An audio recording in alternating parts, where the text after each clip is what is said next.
예, 어, 기도해 주시고 찬양해 주셔서 감사합니다. ஆராதனை எடுத்து ஜெபம் பண்ண அவங்களுக்கு நன்றி சொல்றேன். 우리는 남편을 목회자로 섬기는 사모들입니다. நம்மளுடைய கணவர்களை வந்து பாதுகாக்கிற ஆண்டவருடைய பிள்ளைகளா இருக்கிறோம். 우리 사모님들이 가장 행복한 여자들인 것을 좀 아셨으면 좋겠습니다. இந்த உலகத்திலேயே அதிக சந்தோஷமா இருக்க வேண்டிய ஒரு நபர் நீங்களாகத்தான் இருக்கணும். 세상에 많은 여인들이 있습니다. இந்த உலகத்துல அநேகர் இருக்கிறாங்க. 어떤 사람은 우상 숭배를 많이 하는 사람의 아내도 있고 또 아주 그 알코올 중독 같은 그런 중독자의 아내들도 있습니다. விக்கிரக ஆராதனையில இருக்கிற மனைவிமார்களும் இருக்கிறாங்க. அதே போல குடித்து வெறித்து இருக்கிற மனைவிமார்களும் இருக்கதான் செய்றாங்க. 근데 우리는 하나님의 말씀을 전하시는 목사의 아내입니다. ஆனால் நாமளோ தேவனுடைய வார்த்தை சொல்லும்படிக்கு தெரிந்து கொள்ளப்பட்ட ஊழியக்காரருடைய மனைவிகளா இருக்கிறோம். 그리고 성도들을 가슴에 안고 그들을 위하여 기도하는 사모입니다. அதே போல சபை மக்களுடைய காரியங்களை அறிந்து அவர்களுக்காக ஜெபிக்கிற ஒரு இடத்துல இருக்கிறவர்களாகவும் இருக்கிறோம். 한 인생이 여자로 태어나서 일생을 살게 되는데 그런데 가장 행복한 여인들이 목사의 아내인 것 같습니다. இங்கே நிறைய பேர் இருந்தாலும் கூட தேவனுடைய ஊழியக்காரருடைய மனைவிகளா இருக்கிற நீங்கள் வந்து ரொம்ப முக்கியமானவர்களா இருக்கிறீர்கள். 여러분의 남편을 위하여 가장 기도를 많이 할 수 있는 사람이 여러분입니다. கணவர்மார்களுக்காக அதிகமாய் ஜெபிக்கிற ஒரு இடத்துல இருக்கிற தேவனுடைய பிள்ளைகளாக நீங்கள் இருக்கிறீர்கள். 남편을 쳐다보고 바라보고 있지 말고 그 남편의 영적 상태를 놓고 여러분들이 기도하는 사모님들 되시기 바랍니다. அநேக நேரம் கணவர்களுடைய காரியங்களையும் அவரையும் மாத்திரமே பார்த்து கொண்டிராமல் அவங்களுடைய ஆவிக்குரிய அந்த நிலை என்ன அப்படி என்பதை அறிந்து அதற்காக ஜெபிக்கிற ஒரு இடத்துல இருக்கிற பிள்ளைகளாக இருக்கிறீர்கள்.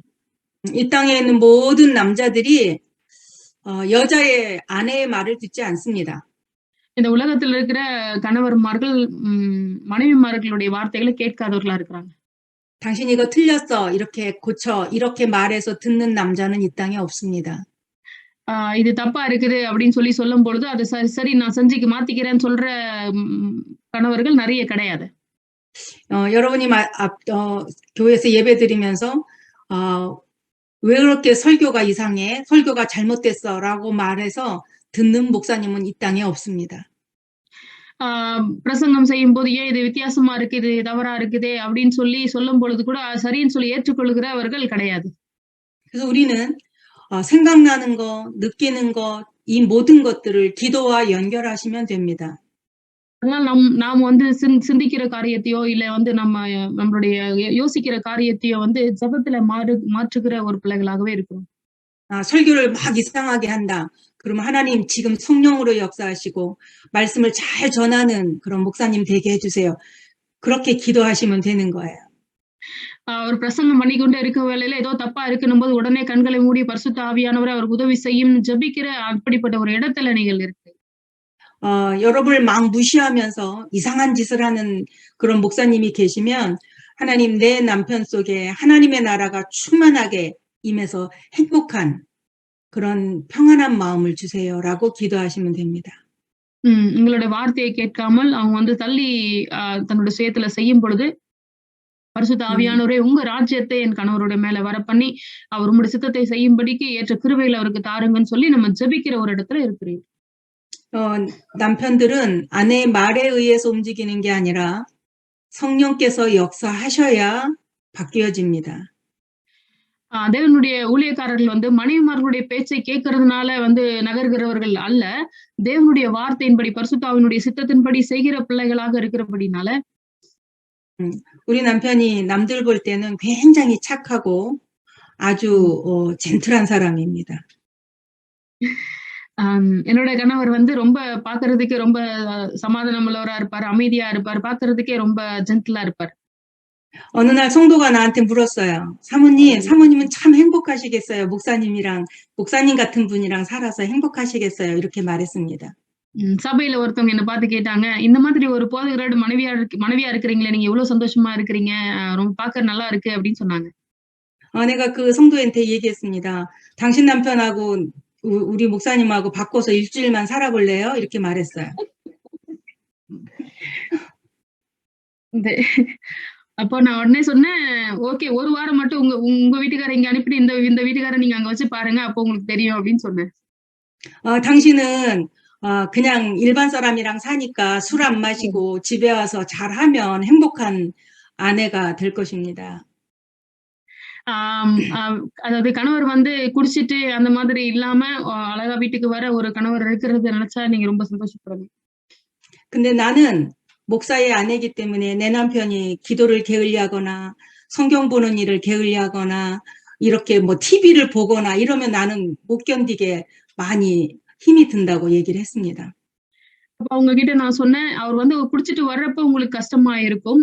குடிச்சிட்டு வராதப்ப நல்லா இருக்கும். ஆனா எனக்கும் என்னோட கணவர் ஜெபிக்காத பொழுது, வேதத்தை வாசிக்காத பொழுது, டிவிய பார்த்துக்கிட்டு இருக்கிற பொழுது எனக்கு வந்து அவரை குறித்து ரொம்ப எரிச்சலாக ஆரம்பிக்கும். அப்படின்னு சொன்னேன். 당신 남편이 성경 안 읽는다고 그게 스트레스가 되거나 기도 안 한다고 스트레스가 되지는 않지 않느냐? 그랬더니 그렇다는 거예요. அப்ப நான் அவங்கள பார்த்து கேட்டேன், உங்களுடைய கணவர் வந்து இப்படிப்பட்ட காரியங்கள செய்யும்பொழுது உங்களுக்கு வந்து ஸ்ட்ரெஸ்ஸா இருக்காதா? அப்படின்னு சொல்லி நான் அவங்ககிட்ட கேட்கும்போது, இல்ல கட்டாயம் ஸ்ட்ரெஸ்ஸா இருக்கும் அப்படின்னு சொன்னாங்க. 누구랑 살아서 행복하고 안 행복한 것이 아니라 내가 기도의 능력을 알면 정말로 가정을 변화시킬 수 있고 그 남편을 잘 도와줄 수 있습니다. என்னுடைய கணவர் இப்படி இருக்கிறாருன்னு நான் சொல்ல வரல. ஆனா வந்து அப்படி இருக்கிற ஒரு சூழ்நிலைகள் வரும்பொழுது நம்மளுடைய இருதயங்கள் கட்டாயம் வந்து அசைக்கப்படும் தானே! அதனால வந்து இப்படிப்பட்ட காரியங்களை வருகிற வேளையில நாம் ஜெபிக்கிறவர்களாக, அதை மேற்கொள்ளுகிறவர்களாக இருக்கிற ஆண்டவருடைய பிள்ளைகளாக நாம் இருக்கிறோம். 주일 메시지 그 설교를 들을 때 여러분이 이렇게 메모를 하시는지 모르겠습니다. நீங்க வந்து ஞாயிற்றுக்கிழமைகள்ல போதகர் வசனங்களை சொல்லும்பொழுது நீங்கள் உங்க நோட்டு பென் எடுத்து எழுதுறீங்களான்னு எனக்கு தெரியல. 성도는 노트를 안 해도 여러분은 하셔야 합니다. சபை மக்கள் நோட்டு பென்னு கொண்டு வரலன்னா கூட நீங்க கொண்டு போய் எழுதுற 그리고 그거를 들고 읽으면서 기도하셔야 합니다. அதை நீங்கள் எழுதி அதை வாரம் முழுவதும் நீங்க அதை பார்த்து ஜெபிக்கிறவர்களாக இருக்கணும். 강단에 세우실 때 하나님의 영으로 충만하게 하셔서 그 말씀이 우리 성도 가슴 영혼 속에 담기도록 기도하셔야 합니다. அவர் புல்பிட்ல இருந்து வார்த்தைகளை கொடுக்கும் தேவனுடைய வார்த்தைகளை கொடுக்கும் பொழுது அங்கு புறப்படுகிற ஒவ்வொரு வார்த்தையும் சபை மக்களுடைய இருதயங்களிலே தேவன் பதிய வைக்கும்படிக்கு பரிசுத்த ஆவியினிடத்தில் நம்ம ஜெபிக்கிற ஒரு இடத்துல இருக்கிறோம். 예배 전에 누가 교회에 오는가, 교회에 무슨 일이 있나 이래서 막 바쁘게 돌아다니는 것보다 더 중요한 건 오늘 예배를 통하여 온 성도가 은혜 받도록 하는 기도가 더 중요합니다. இன்னைக்கு ஞாயிற்றுக்கிழமையில சபையில உட்கார்ந்துகிட்டு யாரு வரா, யாரு போறா, இன்னைக்கு இவங்க வந்தாங்களா, அவங்க என்ன பண்ணிட்டு இருக்காங்க, இப்படிப்பட்ட காரியங்களை வந்து அப்படிப்பட்ட ஒரு கவனத்துல இருக்கிற பிள்ளைகளாக இல்லாம, இன்னைக்கு இந்த நாளிலே பரிசுத்த ஆவியானவர் இந்த நாளுக்குரிய காரியங்களை எப்படி ஒழுங்கும் குறும்புகளை செய்ய போகிறார், அப்படிப்பட்ட ஒரு தப்பத்துல இருக்கிற ஒரு இடத்துல இருக்கிறது. 그 목사님이 설교할 때 가장 중요하게 생각하는 것들을 기록을 하고 그 기록한 걸 들고 기도하면서 한 주간을 보내셔야 합니다. போதகர் வந்து கொடுக்கிற ஒரு வார்த்தைகளையும் அதை வந்து முக்கியமான எல்லாவற்றையும் எழுதி அந்த வாரம் முழுவதும் அதற்காக ஜெபித்து இப்படிப்பட்ட காரியங்கள் சபையில எழும்ப வேண்டும் என்று சொல்லி ஜெபிக்கிற ஒரு இடத்துல இருக்கிறீர்கள். 내가 그 메시지를 붙잡고 기도하고 있다가 어떤 성도가 어떤 문제를 만났다라고 하면 그 사람에게 그 말씀으로 답을 주는 것입니다. அப்படி அந்த வாரத்துல திடீர்னு ஒரு சபையில இருக்கிற ஒருத்தர் வந்து எனக்கு இவ்வளவு இந்த கஷ்டம் இருக்கு, இந்த பிரச்சனை இருக்குன்னு சொல்லும் பொழுது ஞாயிற்றுக்கிழமையில என்ன செய்தியை நீங்கள் கேட்டீங்களோ அந்த செய்தியை அப்படியே அவருக்கு வந்து புரிய வச்சு தெளிவாய் சொல்லும்படியான இடத்துல இருக்கிறவர்களாக நீங்கள் ஆயத்தப்படுத்தணும். 성도하고 만남을 가졌을 때 이번 주 메시지가 뭔지 기억해? 그러면서 그 메시지로 우리가 포럼을 할 수 있어야 합니다. அப்படி பிரச்சனைகளை சொல்லும்போது முதலாவது நம்ம அவங்களுக்கு சொல்ற விஷயம் என்ன, இந்த வார செய்தியை நீங்க கேட்டீங்களா, இந்த வார செய்திக்குள்ள காரியங்கள் இப்படி எல்லாம் இருக்கிறது அப்படின்னு சொல்லி பாயிண்ட்களை உங்களுக்கு சொல்ற ஒரு இடத்துல நீங்கள் இருக்கீங்க. 하나님이 그냥 강단에 세워서 말씀을 전하게 하신 것이 아니라 분명히 계획이 있어서 강단에서 말씀을 전하게 하셨습니다. ஞாயிறுகள் வருகிறதுனால போதகர் அங்க நின்று பிரசங்கம் பண்றது கிடையாது. ஆண்டவருடைய சித்தம் அதுல இருக்கு. அந்த நாளுக்குரிய வார்த்தையில தேவனுடைய சித்தம் சபை மக்களுக்காக அதுல இருக்குது அப்படின்னு நீங்க விசுவாசிக்கணும்.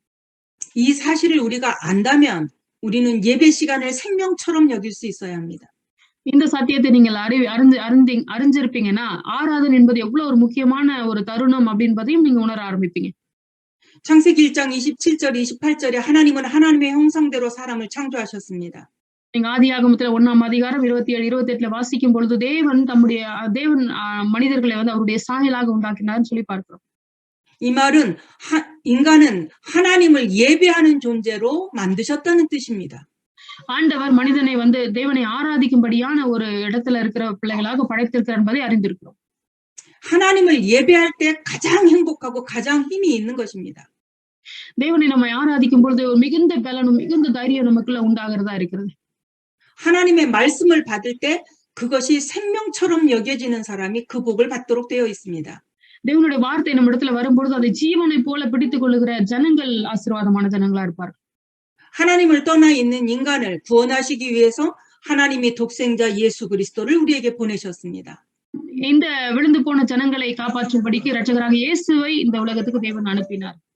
그분이 십자가에 죽으시고 부활하시고 승천하심으로 구원을 완성하셨습니다. ஆண்டவர் இந்த உலகத்துல அவரை அனுப்பி நமக்காக மறிக்க கொடுத்து அவரை மீண்டும் உயிரோட எழும்ப பண்ணி தேவனிடத்துல மீண்டும் அமரும்படியான ஒரு இடத்துல அந்த இடத்துல அவர் வைத்தார். 내가 죄인이구나. 내가 내 죄를 해결하기 위하여 하나님이신 그분이 해결하신 그 그리스도를 믿어야 되겠구나라고 하고 마음의 문을 열고 영접하면 구원을 받습니다. எனக்காக ஆண்டவர் வந்திருக்கிறார். நான் பாவியா இருக்கிறதுனால எனக்காக அவர் வந்திருக்கிறார். எனக்காக அவர் மரித்திருக்கிறார். எனக்காக அவர் 3ஆம் நாளிலே உயிரோடு எழுந்திருக்கிறார். அவருக்குள்ளாக நான் உயிரோடு எழுந்திருக்கிறேன் அப்படி என்று சொல்லி அந்த விசுவாசத்திற்குள்ள அவர் எனக்கு பெற்றுக் கொடுத்த ரட்சிப்பை என்னுடைய சொந்த ரட்சிப்பாக மாற்றிக் கொள்ளுகிற இடத்துல நாம் இருக்க வேண்டிய நபர்களாக இருக்கணும். 이렇게 구원받은 자가 하나님의 자녀인 것입니다. இப்படி அந்த ரட்சிப்பை ஏற்றுக்கொண்டவர்கள் வந்து ரட்சிக்கப்பட்டவர்களாக கருதப்படுவார்கள். 구원을 받았다고 해서 얼굴이 달라지거나 뭐 갑자기 우리 생활이 바뀌거나 그렇지는 않습니다. ரட்சிக்கப்படும் பொழுது அதுக்கப்புறம் உடனே நம்மளோட முகம் மாறிடும், உருவங்கள் மாறிடும், அப்படி வெளிப்படையான மாற்றங்கள் இருக்குன்னு சொல்லி அப்படியெல்லாம் சொல்ல முடியாது. 그래서 오늘은 거듭남의 증거에 대해서 말씀을 나누겠습니다. இந்த நாள்ல கூட மறுபடி பிறத்தலினால் உண்டாகிற சாட்சியை குறித்து நம்ம பார்க்க போகிறோம். 예수 그리스도를 영접하는 순간 눈에 보이지 않지만 우리 속에는 새로운 생명이 생겨난 것입니다. இயேசு கிறிஸ்து எப்பொழுது நம்மளுடைய நாவினாலே அறிக்கை செய்கிறோமோ அப்பொழுதே நமக்குள்ள ஒரு புது ஜீவன் உண்டாயிருக்கிறதை நாம் உணர முடியும். 그 생명은 영원한 생명입니다. அந்த ஜீவன் அது வந்து நித்திய ஜீவனா இருக்கிறது. 인간이 노력해서 얻어지는 것이 아니라 하나님이 주신 생명입니다. அந்த ஜீவன் மனிதனுடைய முயற்சினால பெறுகிறது இல்ல, அது தேவனுடைய கிருபையினால் கிடைக்கிறது. 이 생명을 얻은 자의 거듭난 결과를 보겠습니다. இந்த இப்படி ரட்சிக்கப்பட்ட ஒரு நபருடைய மறுபடி பிறக்கிற அனுபவம் என்ன அப்படின்னு சொல்லி நம்ம பார்ப்போம். 요한복음 5장 24절에 예수님이 말씀하십니다. யோவான் 5ஆம் அதிகாரம் 24ஆம் வசனத்துல தேவன் இப்படியாக சொல்லுகிறார். 내가 진짜 너희에게 말하는데 내 말을 듣고 나 보내신 이를 믿는 자는 영생을 얻었고 심판에 이르지 아니하나니 사망에서 생명으로 옮겼느니라라고 말씀하고 있습니다. என் வசனத்தை கேட்டு என் அனுப்பினவரை விசுவாசிக்கிறவனுக்கு நித்திய ஜீவன் உண்டு. அவன் ஆக்கினை தீர்ப்புக்கு உட்படாமல் மரணத்தை விட்டு நீங்கி ஜீவனுக்குட்பட்டிருக்கிறான் என்று மெய்யாகவே உங்களுக்கு சொல்லுகிறேன் அப்படி என்று சொல்லப்பட்டது. 믿는 자에게는 이미 영생이 주어졌다는 것입니다. விசுவாசிக்கிறவர்களுக்கு வந்து தேவனுடைய நித்திய ஜீவன் கொடுக்கப்பட்டிருக்கிறதுன்னு சொல்லப்பட்டிருக்கு. 죄의 결과는 사망이기 때문에 반드시 심판을 받아야 되는데 심판에 이르지 않겠다고 성경은 말씀하고 있습니다. பாவத்தின் சம்பளம் மரணமா இருக்கிறபடினால இந்த இடத்துல வந்து அந்த மரணத்தை விட்டு நீக்கி நம்மளை வந்து ஜீவனுக்குள்ளாக நடத்துகிற ஒரு காரியம் அது. 영적으로 죽어있던 우리를 생명으로 옮기셨다고 완성된 것을 말씀하고 있습니다. பாவத்துல மரித்து கிடந்த நம்மளுக்கு வந்து ஜீவனுக்குள்ளாக நம்மளை நடத்துகிற ஒரு காரியமா இருக்கு. 그다음에 에스겔서 11장 19절에 보면 새로운 마음을 주신다고 말씀하고 있습니다. எசேக்கியேல் 11:19ல சொல்லப்பட்டிருக்கிறது, நமக்கு ஒரு புதிய ஆவியை தேவன் கொடுக்கிறவராக, நம் உள்ளத்திலே புதிய ஆவியை கொடுக்கிறவராக இருக்கிறார். 내가 그들에게 한 마음을 주는데 그 속에 새 영을 주겠다고 말씀하셨습니다. நான் அவர்களுக்கு ஏக இருதயத்தை தந்து அவர்கள் உள்ளத்திலே புதிய ஆவியை கொடுத்து அப்படி என்று சொல்லப்பட்டிருக்கு. 하나님이 우리에게 한 마음을 주시는데 그 속에 영이 들어있다는 것입니다. தேவன் நமக்கு ஒரு ஒரு நம்மளுக்கு வந்து ஒரு ஏக இருதயத்தை கொடுத்திருக்கிறார். அதன் உள்ளாக பரிசுத்த ஆவியானவரை கொடுத்திருக்கிறார். 그 새 영이 하나님의 영인 성령을 의미합니다. அந்த அந்த ஒரு புதிய ஜீவன் அது பரிசுத்த ஆவியினுடைய ஜீவனாக நமக்குள்ளாக இருக்கிறது. 예수님이 오시기 이전에 구약에 살던 사람들은 성령이 24시간 임재하지 않았습니다. பரிசுத்த இயேசு கிறிஸ்து உள்ள இந்த வருவதற்கு முன்பாக இருக்கிற பழைய ஏற்பாட்டு காலத்திலே பரிசுத்த ஆவியானவர் 24 மணி நேரமும் அவரை பெற்றுக்கொண்ட ஜனங்கள் கிடையாது. 그래서 다윗이 우리아의 아내 밧세바를 범했을 때 죄를 짓고 하나님 앞에 회개하면서 기도할 때 성령을 내게서 거두지 마시옵소서라고 기도합니다. தாவீதை பார்க்கும் பொழுது நம்ம வந்து பத்சேபாளோட அவர் பாவம் செய்த பொழுது அவர் ஆண்டவரை பார்த்து கேட்ட ஒரு ஜெபம் என்னன்னா, உம்முடைய பரிசுத்த ஆவி என்னை விட்டு எடாதிரும் என்று சொல்லி அவர் வேண்டுகிறதை 구약에서 다윗은 그리스도를 예표할 만큼 굉장히 중요한 인물입니다. 서른아, please. 죄송합니다. 죄송합니다. 구약에서 다윗은 그리스도를 예표할 만큼 굉장히 중요한 인물입니다. பழைய ஏற்பாட்டு காலத்துல வந்து இயேசுவினுடைய அந்த நிழலாட்டங்களை நாம் வந்து பார்க்க முடியும். 그런데 그런 다윗도 자기가 범죄해서 회개할 때 성령을 내게서 거두지 말라고 하나님께 기도합니다. அப்படி வந்து அவருடைய நிழலாட்டத்தை பார்த்த தாவீது கூட எப்படி ஜெபிக்கிறார்னா, பரிசுத்த ஆவியை நிட்டு எடுக்க வேண்டாம்னு சொல்லி அவர் ஜெபிக்கிறதை பார்க்கிறோம். 그만큼 구약 성경에서는 성령이 임재하지 않고 계실 때도 있고 안 계실 때도 있었다는 것을 우리가 알 수 있습니다. அப்படி வந்து நம்ம பழைய ஏற்பாடு காலத்துல பார்க்கும்பொழுது பரிசுத்த ஆவியான் வருகிறவரும் போகிறவரும் அப்படி வந்து ஒரு நிலை இல்லாத ஒரு இடத்துல இருக்கிற ஒரு நபர்களுடைய அந்த சூழ்நிலையை பொறுத்து அமைகிறதாக இருக்கிறதை நம்ம கவனிக்கிறோம். 우리가 거듭나면 본 어게인을 하면 새로운 부모가 생깁니다. நாம் மறுபடியும் பிறக்கும் பொழுது நாம் வந்து ஒரு புதிய ஒரு தகப்பன் தாயை போல மாறுகிறோம்.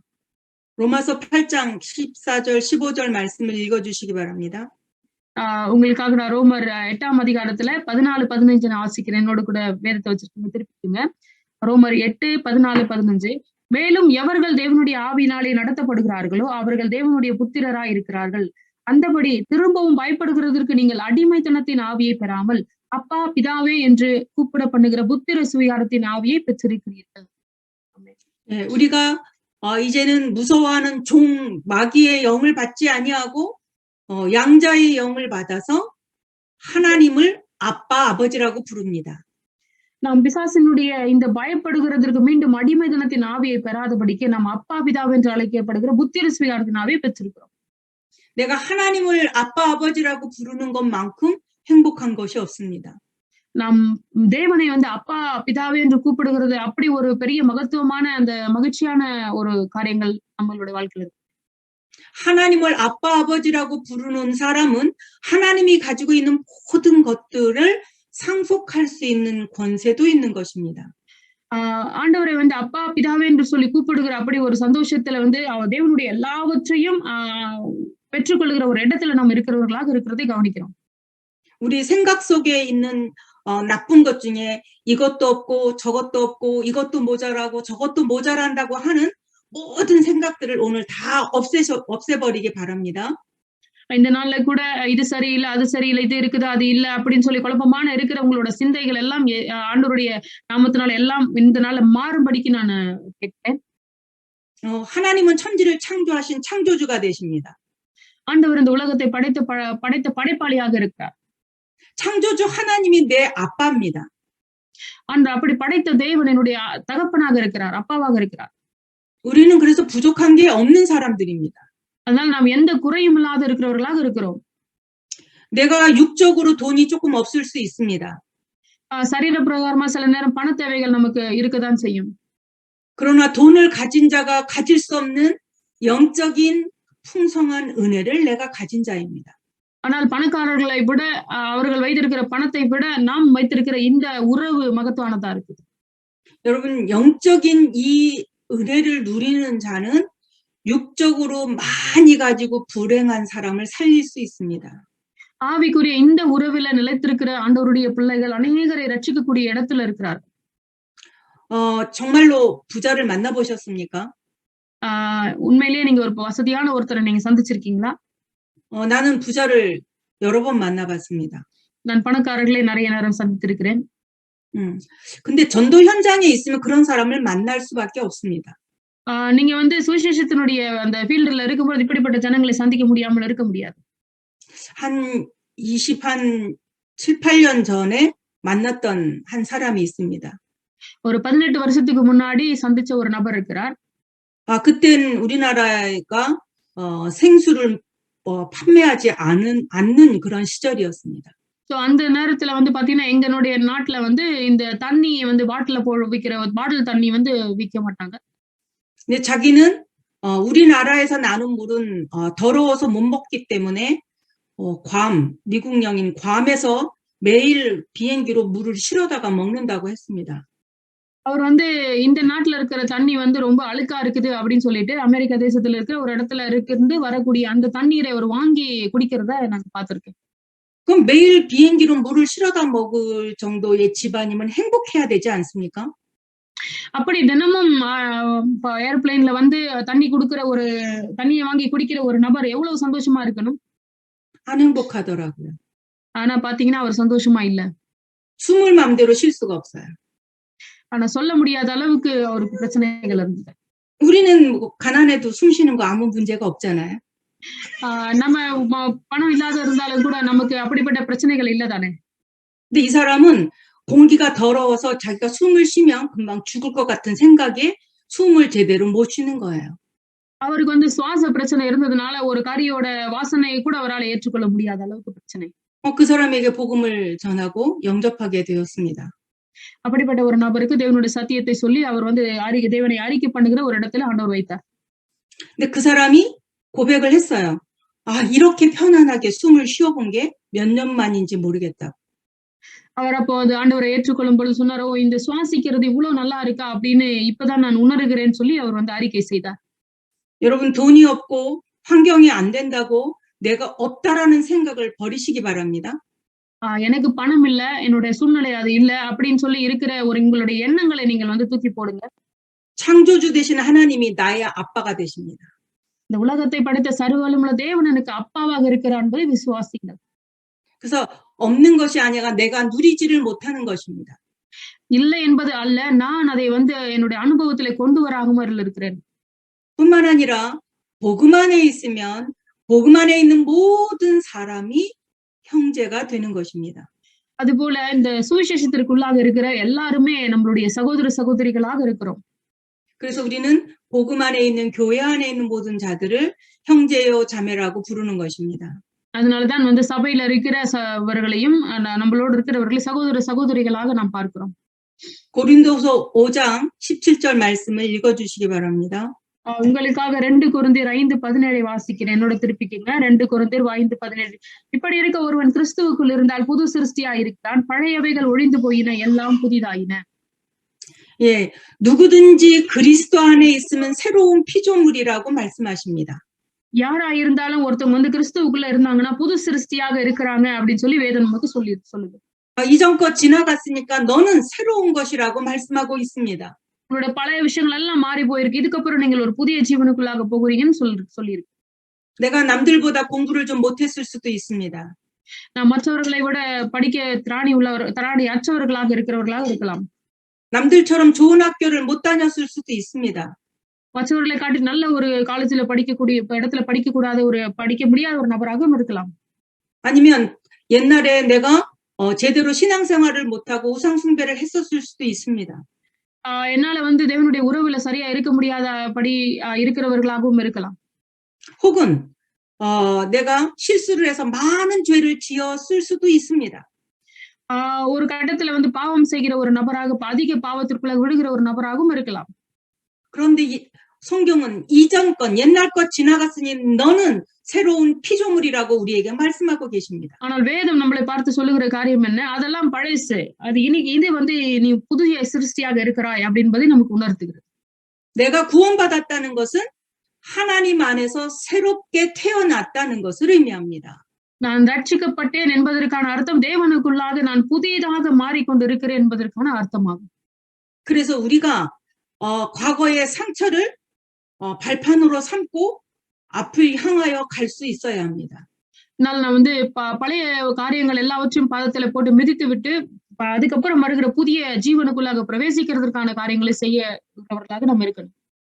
사탄은 우리한테 너는 이것도 못하고 저것도 못하고 옛날에 이런 잘못도 저질렀잖아라고 말할 수 있습니다. பிசாசு அநேக நேரங்கள் நம்மளை பார்த்து உனக்கு இது தெரியல அது தெரியல நீ இப்படி எல்லாம் செஞ்ச ஆளுதானே அப்படின்னு சொல்லி சொல்லும் பொழுது 그때 여러분은 이렇게 외치셔야 합니다. 사탄아 물러가라. 나는 정복하는 자다. 나는 다스리는 자다라고 외치셔야 합니다. நாம் அப்பொழுது அவனை பார்த்து சொல்ல வேண்டிய காரியம் என்ன? சாத்தானே அப்பாலே போ அப்படி என்று சொல்லி நான் தேவனுடைய பிள்ளையாக ஆளுகிறவர்களாக தேவனுடைய பிள்ளையாக எல்லாவற்றையும் மேற்கொள்கிறவராக இருக்கிறேன்னு சொல்லி அறிக்கை செய்யணும். 과거의 그 모든 문제를 예수 그리스도가 십자가에서 피 흘려 죽으시고 그분이 하나님이라는 증거로 부활하시면서 모든 문제를 다 끝내셨습니다. கடந்த காலத்தினுடைய எல்லா பிரச்சனைகளையும் ஆண்டவராகிய கிறிஸ்து நமக்காக மரித்து சிலுவையில் எல்லாவற்றையும் அவர் வந்து முடித்து இருக்கிறார். அதனால் நாம் ஜெயம் கொள்ளுகிற பிள்ளைகளாக மாற்றப்பட்டிருக்கிறோம். 여러분과 나는 새로운 피조물입니다. ஆனால் நீங்களும் நானும் வந்து தேவனுடைய ஒரு புதிய ஜீவன் உள்ளவர்களாக இருக்கிறோம். 새로운 피조물은 하나님이 가장 원하시는 그 일을 향하여 갈 수 있어야 합니다. இந்த புதிய ஜீவன் நமக்குள்ளாக கொடுக்கப்பட்டிருக்கிற காரணம் என்ன? தேவனுடைய சித்தத்தை செய்வதற்கான ஒரு இடத்தை இருப்பதற்காக. 또한 요한복음 14장 26절에 보면 보혜사 성령이 우리에게 모든 것을 가르치시고 생각나게 하시겠다고 약속하셨습니다. இங்க யோவான் 14ஆம் அதிகாரம் 26ல வந்து சொல்லப்பட்டிருக்கிறது, பரிசுத்த ஆவியாக தேற்றரவாள நமக்கு எல்லாவற்றையும் உங்களுக்கு போதித்து நான் சொன்ன எல்லாவற்றையும் உங்களுக்கு நினைப்பூட்டுகிறவராக இருக்கிறார்னு சொல்லப்பட்டிருக்கு. 여러분이 눈을 감고 어떤 음식을 이렇게 손에 들고 있으면 눈을 감고도 아마 입으로 가져가서 먹을 수 있을 것입니다. நீங்க பாத்தீங்கன்னா உங்க கைகள்ல ஒரு சாப்பாட்டை எடுத்துக்கிட்டு கண்ணை மூடி கூட நீங்க கரெக்டா உங்க வாயில கொண்டு போய் சாப்பிட முடியும். 눈을 감았다고 입으로 이 음식을 못 가져가는 사람은 아마 아무도 없으리라고 생각합니다. அதனால கண்ணை மூடிக்கிட்டே சாப்பிடுறதுனால வாய்க்கு பதிலா மூக்குல விடுறவங்களா யாரும் கிடையாது. 이유는 뭘까요? என்ன காரணமா இருக்கும்? 날마다 하루에 몇 번씩 먹었기 때문에 이게 뿌리가 내려져서 체질이 된 것입니다.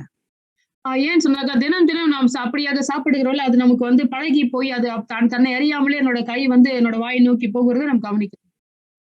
아기 때부터 먹기 시작해서 여러분의 나이까지 계속 먹었기 때문에 아주 익숙하게 잘 먹을 수 있습니다. நீ குழந்தையில இருந்து ஆரம்பித்து இப்போ உங்க வயது வரைக்கும் இப்படியாக தினமும் சாப்பிடுகிறதுனா அது பழக்கத்துல இருக்கும். 하나님의 말씀을 날마다 묵상하고 그 말씀을 믿고 그 말씀을 읽고 그렇게 습관이 되어지면 하나님의 말씀이 내 체질처럼 그렇게 바뀌어진다는 사실입니다. தேவனுடைய வார்த்தையும் அப்படித்தான். தேவனுடைய வார்த்தையை வந்து விசுவாசித்து அதை படித்து அதை தியானித்து அது மனதுல போயிட்டு நம்ம வந்து அதனுடைய காரியங்களை தியானிக்கும் பொழுது தினம் தினம் அதை செய்யும் பொழுது அப்படியாக நமக்குள்ள ஒரு பெரிய பழக்கம் உண்டாகிறதை நீங்கள் கவனிக்க முடியும். 어떤 문제를 만났을 때 이 문제를 어떻게 해결하지? 해결하려는 생각보다 하나님의 말씀이 그랬는데 그러면서 그 말씀을 붙잡고 기도한다면 당신은 승리할 수 있습니다. ஒரு பிரச்சனை திடீர்னு வரும் பொழுது எதிர்பார்க்காத சூழ்நிலைகள் ஏற்படும் பொழுது நம்ம வந்து உடனே வந்து இது எப்படி செய்யலாம் அப்படின்னு சொல்லி யோசிக்கிற காரியங்களை விட தேவனுடைய வார்த்தை இப்படி சொல்லப்பட்டிருக்கு, இந்த வார்த்தையின்படி தேவன் எனக்கு செய்வாருன்னு சொல்லி அந்த தேவனுடைய வார்த்தை பிடிக்க போகிற மனம் உள்ளவர்களாக வேதத்தை வாசிக்கிறவர்களுடைய இறுதியும் இருக்கு. 사람하고 갈등이 생겼을 때 나 저 사람만 없으면 행복할 것 같아. 그 사람은 긴 멀고 먼 길을 가야 합니다. ஒருவேளை உங்களுக்கு தெரிந்த ஒரு நபரோட உங்களுக்கு பிரச்சனை இருக்கலாம், இந்த ஆள் இல்லாம இருந்தா நல்லா இருக்கும்னு சொல்ற ஒரு இடத்துல நீங்க இருப்பீங்கன்னு சொன்னா நீங்க ரொம்ப தூரத்துக்கு போக வேண்டிய ஆட்களா இருக்கிறீங்க. 근데 갈등이 생겼는데 하나님 저 사람을 나한테 붙인 이유가 무엇입니까? 라고 기도하면서 사람과 사람 사이 역사는 사탄의 권세를 꺾는 사람이 승리합니다. நாம் வந்து அப்படிப்பட்ட நபர்களை சந்திக்கிற வேளையில ஆண்டவர் ஏன் இப்படிப்பட்ட நபர்கள் என்னோட வாழ்க்கையில வந்து தேவன் எப்படி என்னோட வாழ்க்கையில எப்படி ஏன் இப்படிப்பட்ட ஜனங்களை கொடுத்திருக்கிறாரு சொல்லி புரிந்து கொள்ளுகிற ஒரு இடத்துல ஆண்டவர் வந்து நம்மள வைக்கிறதை கவனிக்க முடியும்.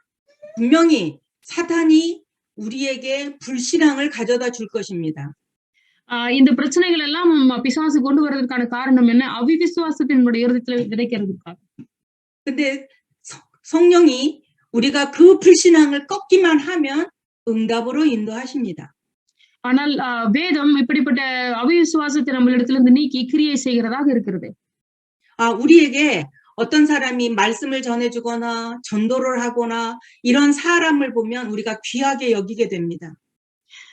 ஒருவேளை சபையில வந்து நல்ல ஒரு இதுவா இருக்கிறவங்க வந்து வேதத்துல கவனமா இருக்கிறவங்களும் போய் சுவிசேஷத்தை அறிவிக்கிறவர்களே பார்க்கும் பொழுது அவர்கள் ரொம்ப முக்கியமானவர்கள்னு நீங்க நினைக்கணும்.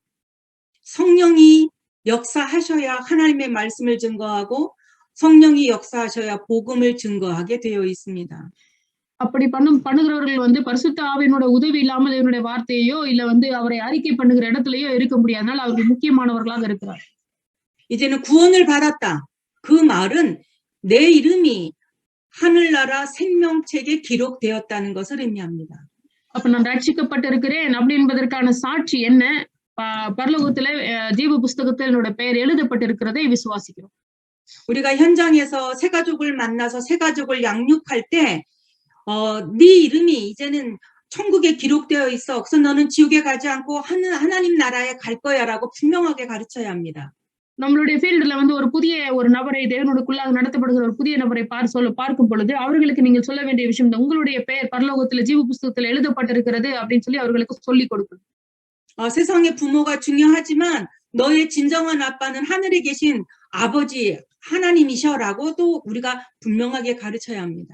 இந்த உலகத்துல இருக்கிற பெற்றவர்கள் வந்து ரொம்ப முக்கியமா இருந்தாலும் கூட உனக்கு ஒரு தகப்பன் பரலோகத்துல இருக்கிறார் அப்படின்ற காரியத்தை சொல்லிக் கொடுக்கணும். 너하고 나하고는 나이 차이도 있고 하지만 같은 그리스도 안에서 형제야라고 가르쳐야 합니다. அவர்களுக்கு சொல்லணும் உங்களுக்கும் எனக்கு வயது வித்தியாசம் இருந்தாலும் கூட நீங்களும் நானும் கிறிஸ்துவுக்குள்ளாக நாம் சகோதரர்களா இருக்கிறோம் அப்படின்னு சொல்லிக் கொடுக்கணும். 너는 정말 하나님이 가장 멋지게 만든 새로운 피조물인 것을 가르쳐야 합니다. தேவன் உங்களுக்குள்ளாக நித்திய ஜீவனை கொடுத்து உங்களை புதிதாக உருவாக்கி கொண்டிருக்கிறார் என்று சொல்லுகிற சத்தியத்தை அவர்களுக்கு சொல்லிக் கொடுக்கணும். 그래서 하나님을 찬양하는 새 노래를 부르게 되는 것입니다.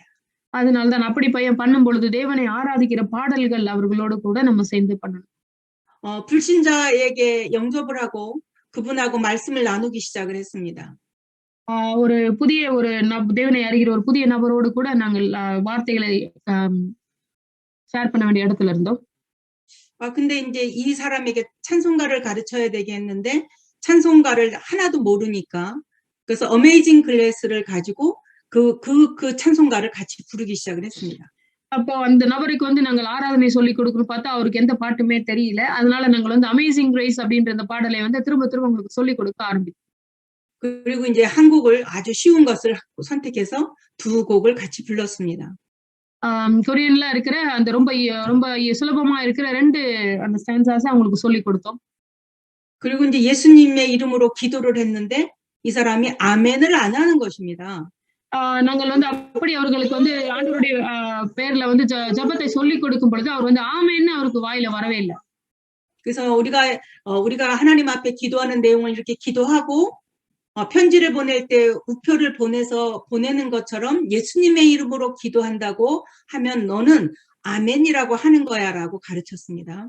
அப்ப நாங்க அவங்களுக்கு சொன்னோம் எப்படி நம்ம வந்து ஒருத்தவங்களுக்கு வந்து கடிதத்தை எழுதி போடுவோம் அது போல நாம் வந்து ஆவிக்குரிய விதத்துல ஜெபம் வந்து நமக்கு தேவனிடத்துல அனுப்புகிற கடிதங்களை போல இருக்கிறதுனால நாம் வந்து ஜெபத்தை முடித்ததுக்கு அப்புறம் அவருடைய நாமத்தினால ஆமென் அப்படின்னு சொல்லணும் அப்படின்னு சொல்லி நான் உங்களுக்கு சொல்லிக் கொடுத்தேன். 이렇게 새 가족이 생기면 우리가 아주 디테일하게 세밀한 것들을 다 가르쳐 줘야 합니다. அப்போ ஒரு புதிய நபர் வரும்பொழுது எதுவுமே தெரியாத பட்சத்துல இருக்கிற இடத்துல எல்லா விஷயங்களையும் அவர்களுக்கு சொல்லிக் கொடுக்க வேண்டிய முக்கிய இடத்துல நம்ம இருக்கிறோம். 근데 여러분이 사모님들이 이런 현장을 일일이 다 다닐 수가 없기 때문에 성도 중에 제자가 있으면 같이 가는 것입니다. நீங்க வந்து பாத்தீங்கன்னா இப்படிப்பட்ட நபர்களுக்கு எல்லா இடத்துலயும் நம்ம ஒவ்வொரு இடத்துக்கும் நம்மளே போக முடியாதனால சபையில இருக்கிற முக்கியமான இடத்துல இருக்கிற ஆண்டவருடைய தேவனுடைய பிள்ளைகளை எடுத்து இப்படிப்பட்ட ஊழியங்களுக்கு பயன்படுத்தும். 그래서 이 제자하고 같이 가서 이런 걸 가르치는 걸 옆에서 보여주면 그 제자가 그렇게 따라하기 시작을 합니다. அப்ப நீங்க அப்படிப்பட்ட சிஷ்யர்களை வந்து உங்களோடு கூட்டிட்டு போயிட்டு, நீங்க பண்ணுகிற காரியத்தை அவர்கள் பார்க்க வைக்கும் பொழுது, அவர்கள நீங்க வந்து தனியா அவர்கள வந்து இப்ப இந்த குடும்பத்துக்கு, இந்த வீட்டுக்கு இப்படிப்பட்ட பிரச்சனைகளுக்கு போயிட்டு ஜெபம் பண்ணிட்டு வாங்கன்னு சொல்லக்கூடிய இடத்துல அவர்களை உருவாக்கி வைத்திருப்பீங்க. 그래서 한 2번 정도 같이 갔다면 3번째 갈 때는 너 혼자 가라. 그리고 나는 딴 현장으로 갈 수 있으셔야 합니다. ஒரு 2 முறை அவர்களோட கூட போயிட்டு 3வது முறை நீங்க இன்னைக்கு தனியா போயிட்டு வாங்கன்னு சொல்ற இடத்துல நீங்கள் அவர்களை வைப்பீங்க. 그래서 여러분이 사역을 하실 때 혼자 다니지 말고 늘 제자들을 1명이든 2명이든 데리고 다니는 거 굉장히 중요합니다. நீங்க வந்து தனியாவே போயிட்டு இருக்காம, கண்டிப்பா வந்து ஒரு சீஷர்களை உங்க சபையில இருக்கிற முக்கியமான நபர்களை வந்து நீங்க கூட்டிட்டு போறவங்களா இருக்கணும். 불신자에게 복음을 전하는 것을 여러 번 본 사람은 자기도 가서 그렇게 복음을 전할 수 있습니다. அப்படி வந்து சுவிசேஷத்தை நீங்கள் சொல்லும் பொழுது பார்த்து கொண்டே இருக்கிற உங்களுடைய சபை மக்கள் வந்து கட்டாயம் அப்படி சொல்லுவதற்கு அவர்கள் பழகிக் கொள்வார்கள். 그렇게 영접한 사람과 말씀을 나누는 것을 여러 번 본 사람은 자기도 그렇게 가서 할 수 있습니다. அப்படி நீங்கள் செய்கிற வேளையில அந்த நபர் வந்து அறிக்கை பண்ணுகிற ஒரு நபராக மாறும் பொழுது, நான் இப்படி செய்யும் பொழுது அப்படி அறிக்கை பண்ணுகிற ஒரு நபர்கள் உருவாவார்கள் சொல்லி அவங்க விசுவாசிக்க ஆரம்பிப்பாங்க. 이런 제자들이 나오면 일주일 중에 어떤 하루를 정하고 하루 중에서도 우리가 지금 이렇게 전도학교 하는 것처럼 시간을 정하고 어떤 장소에 모이도록 합니다. இப்படி சபையில முக்கியமான சீஷர்கள் உருவாகிற இடத்துல அவர்களை நீங்கள் பார்த்து அவர்களை என்ன பண்ணணும், வாரத்துக்கு ஒரு முறையாவது அவர்களோடு கூட தனிப்பட்ட விதத்துல சந்தித்து அவர்களை உருவாக்குற இடத்துல நீங்கள் இருக்கும் பொழுது பெரிய விஷயத்தை பார்ப்பீர்கள். 그러면 어떤 제자가 필요하냐? 장소를 제공하는 제자도 필요하고 사람들을 모으는 역할을 하는 제자도 필요합니다. எப்படிப்பட்ட சீஷர்கள் நமக்கு வேண்டும்? ஆராதனை செய்கிறவர்களும் வேண்டும். அதே நேரத்துல சபையில இப்படிப்பட்ட சபை ஊழியத்தை சுவிசேஷத்தை செய்கிறவர்களும் வேண்டும். 어떤 A라는 사람이 자기 집을 제공하기도 하고 사람을 모을 수도 있습니다. அப்ப ஏ என்ற ஒரு நபர் பாத்தீங்கன்னா அவங்களோட வீட்டை வந்து சுவிசேஷத்திற்காக பயன்படுத்தவும் முடியும். 그런데 불신자 중에 A라는 사람이 장소는 제공할 수 있는데 사람을 모을 능력이 없으면 B라는 제자가 사람을 모으는 역할을 하면 됩니다. அப்ப அந்த வீட்டை திறந்து கொடுக்க முடிச்சவங்களுக்கு ஆட்களை கூட்டு வர முடியாத ஒரு இடத்துல இருப்பாங்க. அப்போ வந்து பி என்ற ஒரு ஆள் வந்து போயிட்டு அந்த ஆட்களை கொண்டு வருகிற ஒரு வேலையை செய்கிறவராக இருந்தால் அப்படிப்பட்ட வேலையை அவங்களுக்கு கொடுக்கணும். 그러면 그 집에서 매주 같은 시간에 모여서 말씀을 나누고 예배를 드리면 그 지역 복음화를 위하여 기도하면 그 지역이 반드시 복음화가 됩니다. அப்ப அப்படி திறக்கப்பட்ட அந்த வீட்டுல வந்து நம்ம வாரத்துக்கு ஒரு முறை ஒரே நேரத்துல அதே நாட்கள் அதே நேரத்துல ஒன்று கூடி அந்த ஏரியாவுக்காக நாம் வந்து ஜெபிக்கும் பொழுது அந்த இடத்துல ஆண்டவர் பெரிய விஷயத்தை செய்ய ஆரம்பிப்பார். 우리나라에 외교부가 있습니다. எங்களுடைய நாட்டுல சில முக்கியமான விஷயங்கள் இருக்கிறது. 일주일에 하루 점심시간에 외교부에 들어가서 제가 말씀을 전했습니다. அது போல வந்து எங்களுடைய பர்சனல் எங்களுடைய காரியங்கள்ல வந்து நாங்க முக்கியமான நேரங்கள்ல சுவிசேஷத்திற்காக போகிறது உண்டு. 점심시간이 1시간입니다. எங்களுக்கு வந்து சாப்பாட்டுக்காக 1 மணி நேரம் கொடுப்பாங்க. 30분 동안 김밥을 먹든 간단하게 먹든 짧은 시간 밥을 먹으라고 시킵니다. அப்போ இந்த சாப்பாட்டு நேரம் ரொம்ப முக்கியமான நேரம் எங்களுடைய நாட்டுல. அப்போ வந்து எங்களுக்கு ரொம்ப ஒரு குறைவா இருக்கிறதை கவனிப்போம். 그리고 30분 동안 말씀을 나눕니다. அந்த 1 மணி நேரத்துல 30 நிமிஷத்துக்குள்ள சாப்பிட்டு முடிச்சிட்டு இன்னொரு 30 நிமிஷத்துல சுவிசேஷத்தை அறிவிக்கிறதுக்காக போவோம். 주일날 교회 와서 예배 드릴 때는 은혜가 충만했던 사람들이 현장에 돌아가서 직장 생활을 하다 보면 굉장히 힘들어합니다. ஒரே வாரத்துல 30 நிமிஷம் மட்டுமே சபைக்கு வந்துட்டு சத்தியத்தை பெற்றுக்கொண்டவர்கள் போய் உலகத்துல போய் வேலை செய்யறது ரொம்ப கஷ்டமா இருக்கும். 그런 사람들에게 말씀을 전하는 것입니다. அப்படிப்பட்ட நபர்கள் உங்களோட இதுல இருந்தாங்கன்னா அப்படிப்பட்ட நபர்களை கவனித்து அவர்களுக்கு சுவிசேஷத்தை சொல்லிக் கொடுக்கணும். 그러면 직장 복음화를 위해서 함께 기도하고요. அதுபோல அவர்களை வந்து சுவிசேஷத்திற்காக அவர்கள் வேலை செய்கிற இடத்துல சுவிசேஷத்திற்காக அவர்களை வந்து பழக்க வைக்கணும். 그러면 직장에 있는 사람들 중에 문제가 있다고 생각하는 사람들을 그 자리에 데려오기도 합니다. அப்ப வேலை இடத்துல வந்து பிரச்சனை இருக்கிற ஜனங்கள் வந்து அவர்களிடத்துல ஒரு அப்படிப்பட்ட நபர்களை வந்து கூட்டிட்டு வரதுக்கு அவங்களுக்கு உதவி செய்யணும். 직장 복음화를 놓고 기도하는 사람이면 전도 대상자를 거기에 데리고 오기도 합니다. அப்படி வேலையில பிரச்சனை வேலையில இருக்கிற அந்த பிரச்சனைகளில இருக்கிறவர்கள வந்து கூட்டிட்டு வந்து அவர்களை கிறிஸ்துவுக்குள்ளாக நடத்துறதுக்கு பார்க்கணும். 처음에는 한 명하고 시작을 해도 시간이 지나면 사람이 점점 많아지게 돼 있습니다. முதல்ல வந்து ஒருத்தர் 2 பேர் வருவாங்க. அப்புறம் தொடர்ந்து பார்க்கும்பொழுது அநேகர் வருகிறத நீங்கள் கவனிக்க முடியும். 이제 외교부기 때문에 해외로 영사로 파견 근무를 나가는 사람도 있습니다. இந்த குறிப்பிட்ட நேரங்கள்ல நெறைய பேர் வந்து வெளியிலலாம் போய் கூட காரியங்கள செய்கிறவர்களா இருக்கிறாங்க. 3년 후에 돌아왔는데 제일 먼저 찾은 게 그 말씀 공부 지금도 하느냐고 묻는 거예요. வெளிநாட்டுக்கு போயிட்டு ஒரு 3 வருஷம் கழிச்சு திருப்பி வந்தவங்க கூட இப்படிப்பட்ட ஊழியங்கள் இன்னும் இருக்கா அப்படின்னு கேட்கறதெல்லாம் கவனிச்சிருக்கோம். 여러분이 어느 한 장소를 지정하고 그렇게 지속할 수만 있다면 거기에서 복음 운동, 말씀 운동은 엄청나게 일어납니다. எந்த ஒரு காரியமா இருந்தாலும் ஊழியத்திற்கென்று ஒரு விஷயத்தை நீங்கள் செய்யும் பொழுது தேவன் அதை அவங்களுக்காக ஆசீர்வதிக்கிறவரா இருப்பார். 그래서 점심시간마다 어떤 회사, 어떤 학교, 어떤 관공서 이렇게 정해서 여러분이 그렇게 할 수 있도록 기도하시기 바랍니다. நீங்கள் வந்து ஒரு ஒரு ஒரு வேலை ஸ்தலமா இருக்கலாம், அல்லது வந்து ஒரு பள்ளியா இருக்கலாம், அல்லது ஒரு முக்கியமான இடமா இருக்கலாம். அப்படிப்பட்ட இடங்களுக்காக அந்த இடத்துல ஊழியங்கள் எழும்ப வேண்டும் சொல்லி ஜெபிக்கிற ஒரு இடத்துல நீங்கள் இருக்கணும். 그런데 혼자 가지 말고 누구하고 함께 가라고요? 제자와 함께 அதனால 가시기 바랍니다. தனியா போகாம கட்டாயம் ஒரு சீஷரோடு கூட நீங்கள் போகணும்னு சொல்லி நான் உங்களை கேட்கிறேன். 이런 사역을 하다 보면 시간 가는 건 모르고 세상에 부러울 게 아무것도 없다는 것을 여러분이 아시게 될 겁니다. இப்படி தொடர்ந்து பலவித ஊழியங்களை நாங்கள் செய்து கொண்டே இருக்கிறபடினால காலம் நேரம் எப்படி கடந்து போகுதுன்னே தெரியாதபடிக்கு எங்களுக்கு வந்து உண்மையிலேயே சந்தோஷமான நேரங்கள் இருக்குது. 여러분 거듭남의 증거를 보겠습니다. இப்படி மறுபடியும் பிறத்தலினுடைய அந்த அனுபவத்தை நாம் திரும்ப பார்க்கலாம். 요한일서 5장을 여러분이 오늘은 펴놓고 이 말씀을 나눴으면 좋겠습니다. 1 யோவான் 5ஆம் அதிகாரத்தை நாம் உங்களுக்காக வாசிக்கிறோம். 거듭남의 증거 중에 신앙의 형제를 사랑하게 됩니다. நாம் வந்து அந்த ஆவிக்குரிய சகோதரர்களை நாம் வந்து என்ன பண்ணோம் நேசிக்க ஆரம்பிக்கிறோம். 복음 안에서 새롭게 만난 형제 자매들을 우리가 정말로 사랑하게 되는 것입니다. நம்மை போல சத்தியத்தை அறிந்தவர்கள் உண்மையிலேயே நமக்கு சகோதர சகோதரிகளாக இருக்கிறதை நாம் கவனிக்க முடியும். 복음의 형제 자매들을 가족보다 더 사랑할 수도 있습니다. சுவிசேஷத்தின் மூலமாக சகோதர சகோதரிகளாக வந்தவர்கள் நம் குடும்பத்தாரை விட அதிகமாக நேசிக்கிறவர்களாக மாறுவார்கள். 몇 년 만에 만나도 복음 안에 있는 사람들은 한 가족보다 더 반가울 수 있습니다.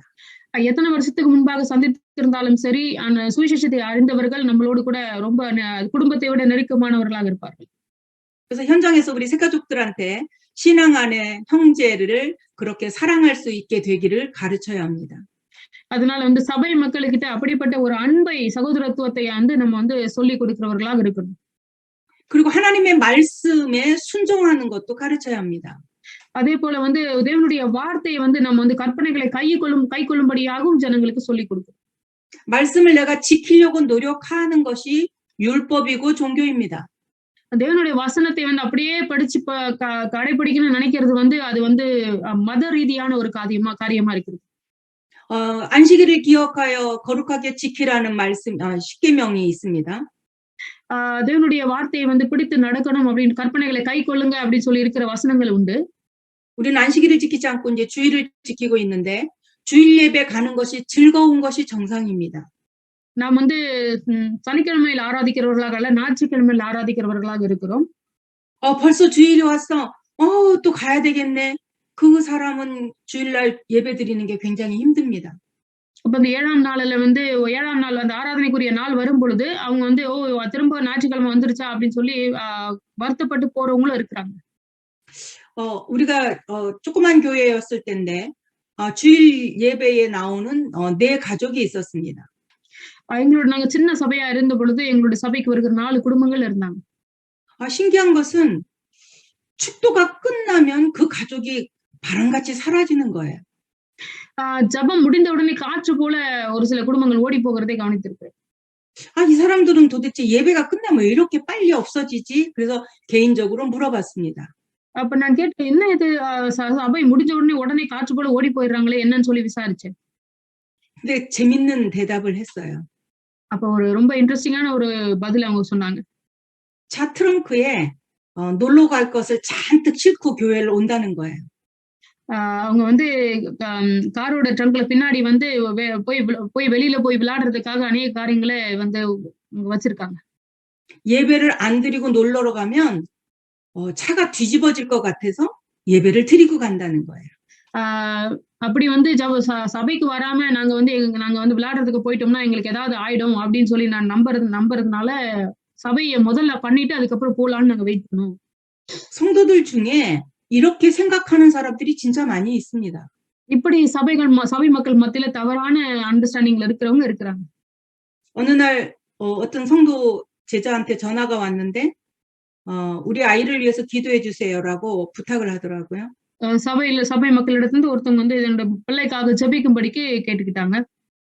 아이가 많이 아파서 자기 남편의 한 달 월급을 그 아이 치료비로 다 썼다고 이렇게 말을 했습니다. குழந்தைக்கு ரொம்ப அதிகமா உடம்பு சரியில்லாதனால கணவருடைய அந்த மாத சம்பளத்தை அப்படியே நாங்க அத பயன்படுத்திட்டோம்னு சொல்லிட்டு இருந்தாங்க. 그러면서 그 친구가 하는 말이 내가 이번 달부터 11조로 하기로 결정을 했습니다라고 얘기했어요. அப்ப அவங்க சொன்னாங்க இந்த மாசத்துல இருந்து கட்டாயமா நான் வந்து டைத் கொடுத்துறேன் அப்படின்னு சொல்லி அவங்க சொன்னாங்க. 왜 11조를 하기로 결정을 했니? 그랬더니 11조를 안 냈더니 남편의 한 달 월급이 아이 치료비로 들어가서 11조를 내기로 했다는 거예요. ஏன் வந்து டைத் கொடுக்கறதுக்கு நீங்க வந்து முடிவு பண்ணீங்க அப்படின்னு கேட்கும்போது நான் அப்படி பண்ணாதனால தான் குழந்தைக்கு இப்ப எங்களோட சம்பளம் அப்படியே ஹாஸ்பிட்டல் செலவுக்கு போயிருச்சு அப்படின்றத சொன்னாங்க. 제가 그 제자한테 얘기했습니다. 너 11조 하지 마라. 하나님은 영이시기 때문에 돈이 필요하신 분이 아니란다. நான் அவங்க கிட்ட சொன்னேன் நீங்க வந்து அந்த காரியத்தை செய்ய வேணாம். ஆண்டவருக்கு உங்களுடைய பணங்கள் வந்து அவர் ஆவியா இருக்கிறபடி உங்களுடைய பணம் அவருக்கு அவசியம் இல்லைன்னு சொன்னேன். 네가 드리는 그 조그만한 그 돈이 하나님한테 필요한 게 아니야. 그러니까 너 11조 하지 마라고 화를 내듯이 말을 했습니다. நீங்க கொடுக்கிற அந்த கொஞ்சம் பணம் தேவனுக்கு வேணாம். நீங்க வந்து இந்த டைத் காரியங்களை வந்து நீங்க செய்யாம இருக்கணும். அப்படி செய்ய வேணாம் அப்படின்னு சொல்லி அவங்க கிட்ட சத்தம் போட்டேன். 그리고 너가 이렇게 생각하면 11조를 해라. 내가 하나님의 것을 구별하지 않아도 하나님이 축복하지 않으면 물질이 다 쓰여지는구나. 내가 감사함으로 구별해서 드려야 되겠다라는 믿음이 생기거든 그때 11조를 해라. 이렇게 말했습니다. இது நான் கொடுக்கலன்னா எனக்கு ஏதாவது ஆயிரும். எனக்கு ஆண்டவர் எனக்கு ஏதாவது செஞ்சிருவாருன்ற எண்ணத்துல நீ கட்டாயம் வந்து இந்த டைத்தை நீ கொடுக்க வேணாம். ஆனா தேவன் எனக்கு இந்த மாதம் முழுவதும் நடத்துகிறார். இவ்வளவு எங்களை இப்படி பாதுகாக்கிறான்னு சொல்லி அந்த நன்றி செலுத்துற இருதயத்தோடு கூட நீங்க கொடுப்பீங்கன்னா கொடுங்க. இல்லைன்னா நீங்க கொடுக்காதீங்கன்னு நான் உங்களுக்கு கட்டாயமா சொல்லிட்டேன். 이 아이가 공부도 많이 했고 남편도 좋은 직장에 다니고 머리도 있는 아이니까 가만히 생각해 보더니 그 말이 맞는 것 같아요. 제가 잘못 생각했어요. 라고 고백을 하더라고요. அப்போ அந்த காரியங்களை கேட்ட பொழுது அவங்க வந்து சொன்னாங்க ஆமா நான் வந்து வித்தியாசமா யோசிச்சிட்டேன். நான் காசு கொடுக்காதனால ஆண்டவர் எங்களுக்கு இப்படி பண்ணிடுவாருன்னு நான் தவறா யோசிச்சிட்டேன். அதனால வந்து இது தப்பு. நான் யோசிச்ச தப்பு. நீங்க சொல்றதுதான் கரெக்ட். நான் அதுபடியே செய்யறேன்னு சொல்லி அவங்க வந்து அந்த இடத்துல அறிக்கை பண்ணாங்க. 교회 안에도 복음이 있고 율법과 종교 행위를 하는 사람이 있습니다. சபைக்குள்ளேயும் சரி வேதத்தையும் சரி வேதத்தை வந்து மதத்தை போல பார்க்கிற ஜனங்கள் இருக்கிறாங்க.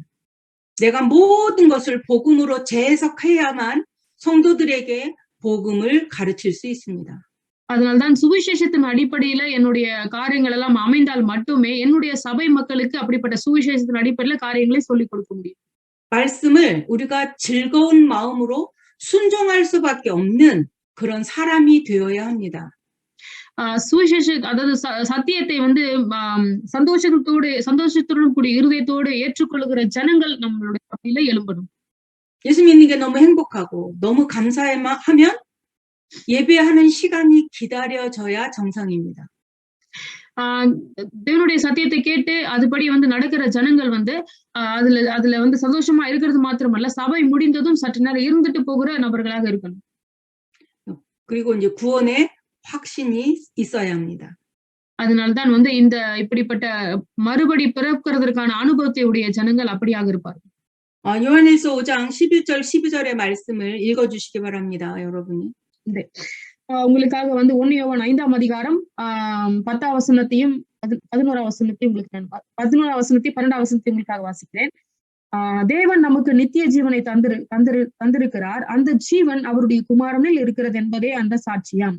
குமாரனை உடையவன் ஜீவனை உடையவன். தேவனுடைய குமாரன் இல்லாதவன் ஜீவன் இல்லாதவன். 하나님이 우리에게 증거를 주셨는데 그 증거가 하나님이 우리에게 영생을 주신 것과 그 생명이 그의 아들, 하나님의 아들 안에 있는 것이니라라고 말씀하십니다. நமக்கு தேவன் எப்படிப்பட்ட சாட்சியை கொடுத்திருக்கிறாரு சொன்னீங்கன்னா, தேவன் நமக்கு நித்திய ஜீவனை கொடுத்திருக்கிறாரா? அந்த ஜீவன் வந்து யாருக்குள்ள இருக்குதுன்னா, குமாரனுக்குள்ள இருக்கிறது அப்படின்னு பார்க்கிறோம். 그의 아들이신 예수 그리스도가 있는 자에게는 생명이 없고 그 아들이 없는 자에게는 생명이 없다고 성경은 말씀하고 있습니다. அவருடைய குமாரனாகிய கிறிஸ்துவை உடையவர் வந்து ஜீவனுடையவராகவும், இல்லாதவர் வந்து ஜீவன் அற்றவராகவும் கருதப்படுகிறதை பார்க்கிறோம். 그래서 외적으로는 하나님의 말씀이 우리에게 구원의 확신을 증거해 줍니다. அதனால வந்து பார்க்கிறோம் இந்த சாட்சி எப்படிப்பட்ட சாட்சினா தேவனுடைய வார்த்தையை ஏற்றுக்கொள்ளுகிற ஒரு சாட்சியாக இருக்கிறது. 내적으로는 성령께서 하나님의 말씀이 믿어지도록 하나님을 부르는 것이 즐거워지도록 증거를 주십니다. பரிசுத்த ஆவியானவர் நம்முடைய உள்ளத்துல வந்திருக்கிறது இந்த தேவனுடைய வார்த்தைகளை அப்படியே கேட்டு அதன்படி செய்கிறதற்கு நம்மளை வந்து உருவாக்குகிற ஒரு இடத்துல இருக்கிறதே நாம் கவனிக்க முடியும். 귀신 들린 자와 여러분이 함께 해보신 경험이 있으십니까? பிசாசு பிடித்தவர்களோடு கூட நீங்கள் சம்பாஷித்திருக்கிற காரியங்கள் இருக்கிறதா?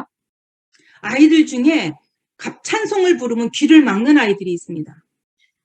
ஆராதனை செய்கிற வேளையில காதுகளை அடைத்துக் கொள்ளுகிற குழந்தைகளை பார்த்திருக்கீங்களா? 부모는 잘 몰라요. 그 아이가 귀신의 역사가 있는 줄. 그런데 우리가 말씀을 전하고 찬송가를 부르면 귀를 막고 있는 아이들이 있단 말입니다. ஆனா பெற்றவங்களுக்கு தெரியாது ஏன் இந்த குழந்தை அப்படி பண்ணுதுன்னு. ஆனால் வேதம் நமக்கு இப்படிப்பட்ட காரியங்களை நமக்கு சொல்லிக் கொடுக்கிறதை கவனிக்க முடியும். 여러분이 현장 사역을 하셔야 이 모든 것들을 아실 수 있는 거예요. இப்படி நீங்கள் வந்து இந்த ஃபீல்டு மினிஸ்ட்ரிகளை செய்யும் பொழுது மட்டும்தான் இப்படிப்பட்ட விஷயங்கள் அந்த ஃபீல்ட்ல இருக்கிறதை நீங்க கவனிக்க முடியும். 아인데도 불구하고 하나님의 말씀을 못 듣도록 하는 사탄이 역사하는 아이들이 진짜 많이 있습니다. தேவனுடைய வசனத்தை கேட்கக்கூடாதபடிக்கு தேவனுடைய வசனம் உள்ளத்துல போகக்கூடாதபடிக்கு பிள்ளைகளிடத்துல வந்து பிசாசனுடைய கிரியைகள் வந்து பெற்றவர்களுக்கு தெரியாமல் இருக்கிறதே அவங்க வந்து பார்க்க முடியாத அளவுக்கு இருக்கிறது. 근데 반대로 이야기해서 예수 그리스도의 말씀과 찬송을 부를 때 즐거워하는 아이들이 있죠. அதே போல இந்த சைட்ல பார்க்கும் பொழுது ஆராதனை செய்யும் பொழுது வசனத்தை கேட்கும் போது மிகுந்த சந்தோஷம் மகிழ்ச்சி அடைகிற பிள்ளைகளும் இருக்கிறாங்க.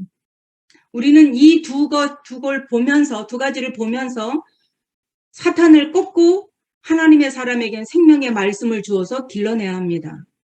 அப்ப அந்த ரெண்டு காரியங்களும் ரெண்டு பக்கத்தையும் பார்க்கும் பொழுது அந்த சத்துனுடைய கிரியைகள் நிறைந்த பிள்ளைகளிடத்துல சத்தியத்தை சொல்லி அந்த பிள்ளைகள் அந்த பிசாசுடைய கிரியைகள் வந்து விடுபடும் வரைக்கும் அவர்களை நடத்துகிற ஒரு இடத்துல நம்ம இருக்கிறோம்.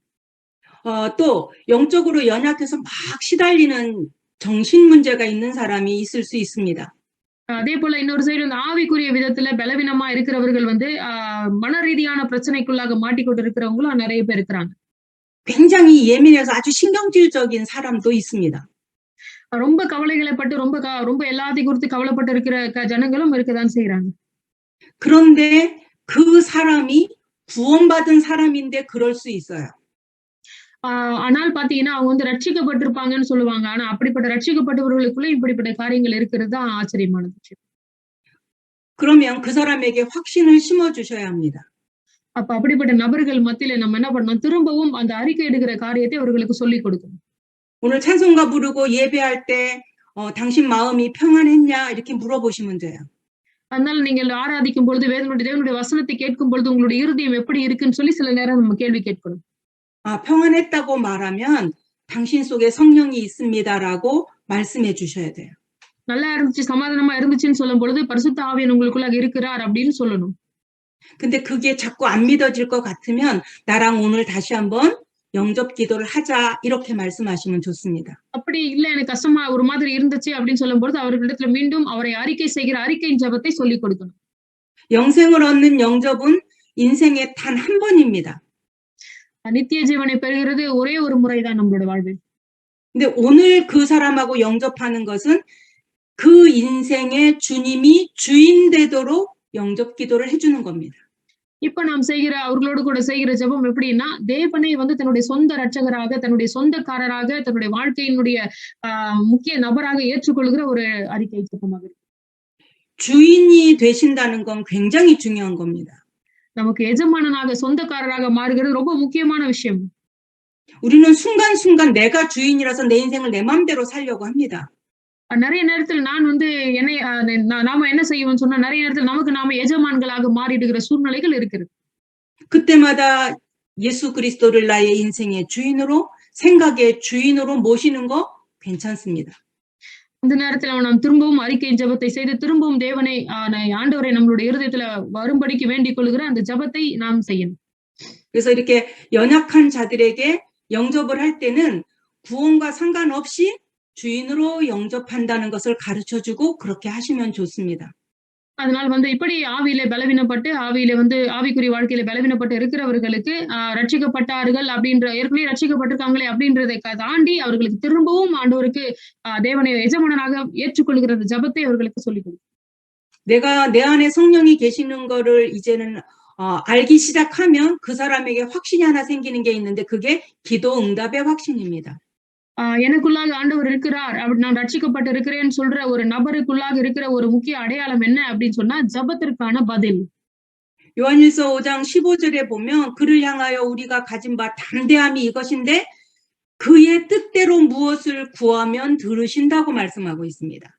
நீங்கள் வந்து 1 யோவான் 5ஆம் அதிகாரத்துல 14ஆம் வசனத்தை பார்க்கும் பொழுது நாம் எதையெல்லாம் அவருடைய சித்தத்தின்படி கேட்டால் அவர் நமக்கு செவி கொடுக்கிறார் என்பதை அவரை பற்றி நாம் கொண்டிருக்கிற தைரியம் என்று இருக்கிறது. 우리가 기도 응답 받는 비밀 중의 비밀은 하나님의 뜻과 내 기도가 맞아야 합니다.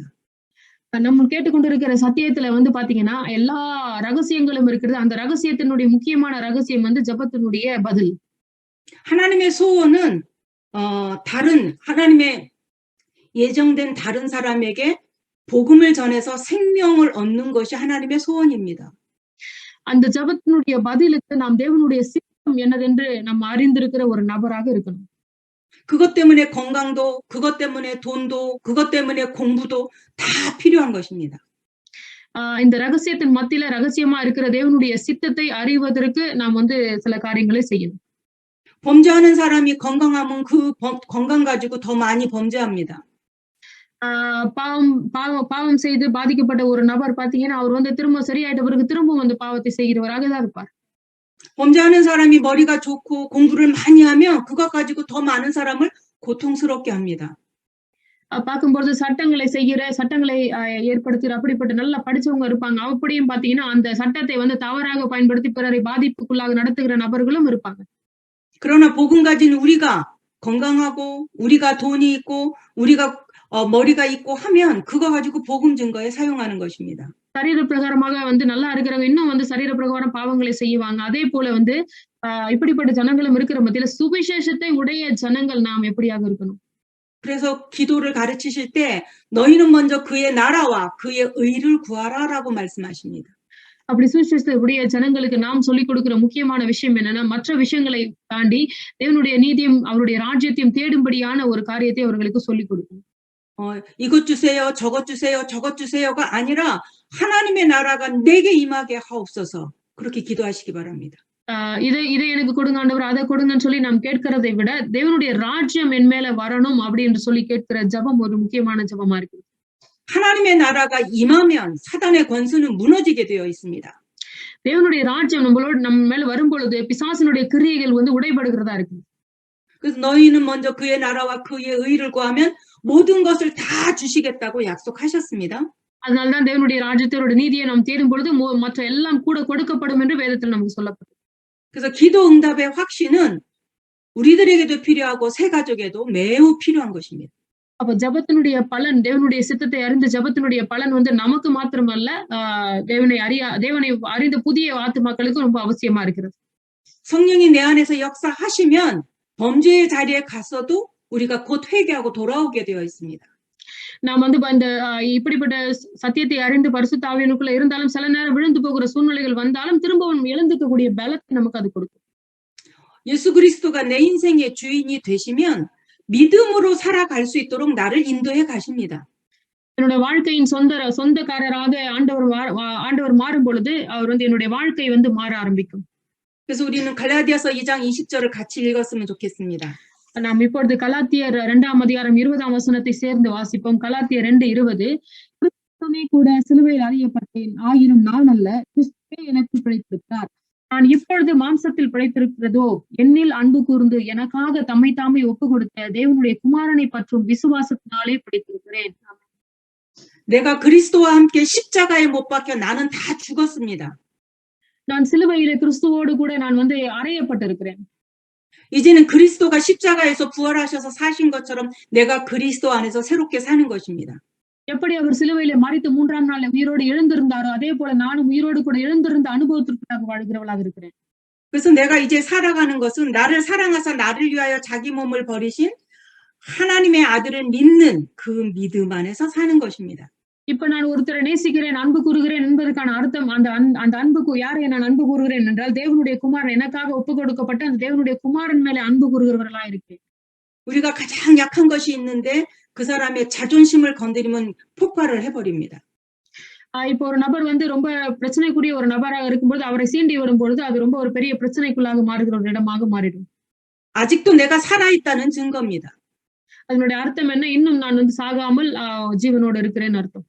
하나님의 자녀의 정체성으로 내가 깊이 뿌리가 내려지면 자존심 건드려도 상관없습니다.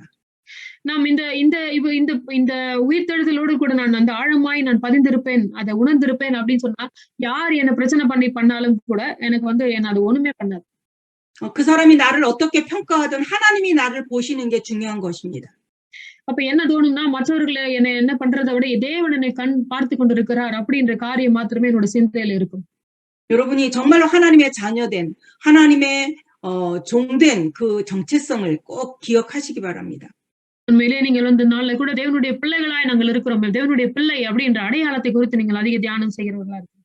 내가 연약하지만 내 안에 하나님의 영인 성령이 내주하십니다. நான் பலவீனமானவளா இருந்தாலும் பரிசுத்த ஆவியானவர் எனக்குள்ளாக இருக்கிறார். என்னை ரட்சிக்கிறவராக இருக்கிறார் என்ற விசுவாசம் இருக்கணும். 우리가 연약하지만 하나님의 말씀을 통하여 우리의 인생을 인도해 가십니다.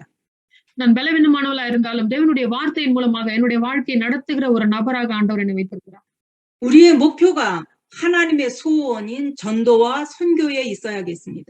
நம்மளுடைய வாழ்வின் நோக்கம் எப்படியாக மாறுதுன்னா தேவனுடைய இருதயத்தின் நினைவுகளை அறிந்து அவருடைய சித்தத்தை செய்கிற ஒரு இடத்துல இருக்கிற ஒரு நபராக மாறுவதே. 성령이 너희에게 임하시면 너희가 권능을 받고 예루살렘과 유다와 사마리아와 땅끝까지 이르러 내 증인이 되리라라고 말씀하셨습니다.